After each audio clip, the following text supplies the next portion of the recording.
বন্ধুরা, আজকে আমরা এমন একটি ফুটবলারকে নিয়ে আলোচনা করব যিনি রক্ষণ সামলান, মাঝমাঠ নিয়ন্ত্রণ করেন এবং নিয়মিত গোলও করেন। ফুটবল বিশ্বে ইংল্যান্ডের নাম শুনলেই সবার আগে হয়তো হ্যারি কেনের কথা মাথায় আসে, কিন্তু বর্তমান ইংল্যান্ড দলের দিকে তাকালে আপনি এক ভিন্ন জাদুকরকে দেখতে পাবেন। পায়ে পুরো মাঠের নিয়ন্ত্রণ, তিনি আর কেউ নন, ইংল্যান্ডের নতুন সেন্সেশন, ফুটবল বিস্ময় জুড বেলিংহাম। শত শত তারকার ভিড়ে জুড বেলিংহাম যেন কিছুটা আড়ালে। মাত্র 23 বছর বয়স, এই বয়সে তিনি যা অর্জন করেছেন তা অনেকের ক্যারিয়ারে পুরো সময়েও সম্ভব হয় না। হ্যারি কেনের মতো তারকার পাশে দাঁড়িয়ে বেলিংহাম নিজেকে শুধু একজন সাধারণ খেলোয়াড় হিসেবে নয়, বরং তিনি একজন লিডার হিসেবে নিজেকে প্রতিষ্ঠিত করেছেন। তিনি যেন ইংল্যান্ড দলের মাঠের হৃৎস্পন্দন। আমরা তাকে মিডফিল্ডার হিসেবে দেখি ঠিকই, কিন্তু বেলিংহামের কাজ শুধু পাস বাড়ানো বা গোল করানোয় সীমাবদ্ধ নয়। তিনি খেলার গতি নিয়ন্ত্রণ করেন, যখন প্রয়োজন হয় তখন রক্ষণে এসে পাজির হয়ে দাঁড়ান, আবার চোখের পলকে আক্রমণে উঠে গোলও করেন। আর এই বহুমুখী প্রতিভা তাকে আধুনিক ফুটবলের এক নিখুঁত খেলোয়াড় হিসেবে গড়ে তুলেছে।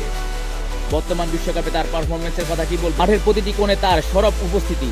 এই বিশ্বকাপে এরই মধ্যে তিনি 6টি গোল করে ফেলেছেন, সাথে আছে অসাধারণ সব অ্যাসিস্ট। পরিসংখ্যান তো কেবলমাত্র একটি সংখ্যা, তার খেলার প্রতিটি মুভমেন্ট যেন একটি মাস্টারপিস। আজকের ইংল্যান্ড দলের মেরুদণ্ড জুড বেলিংহাম। মিডফিল্ড থেকে আক্রমণ, কোথায় নেই তিনি, তাকে ঘিরেই এখন ইংল্যান্ডের সব পরিকল্পনা। তিনি শুধু বর্তমানে সেরা তারকা নন, ইংল্যান্ড দলের সোনালী ভবিষ্যতের একমাত্র কাণ্ডারি। তার প্রতিভার কোনো তুলনা হয় না। ফুটবল মানে গ্ল্যামার নয়, ফুটবল মানে বুদ্ধি আর শ্রম, যা বেলিংহাম আমাদের বারবার মনে করিয়ে দেন। আপনি কি মনে করেন জুড বেলিংহামই বর্তমান বিশ্বের সেরা ফুটবলার?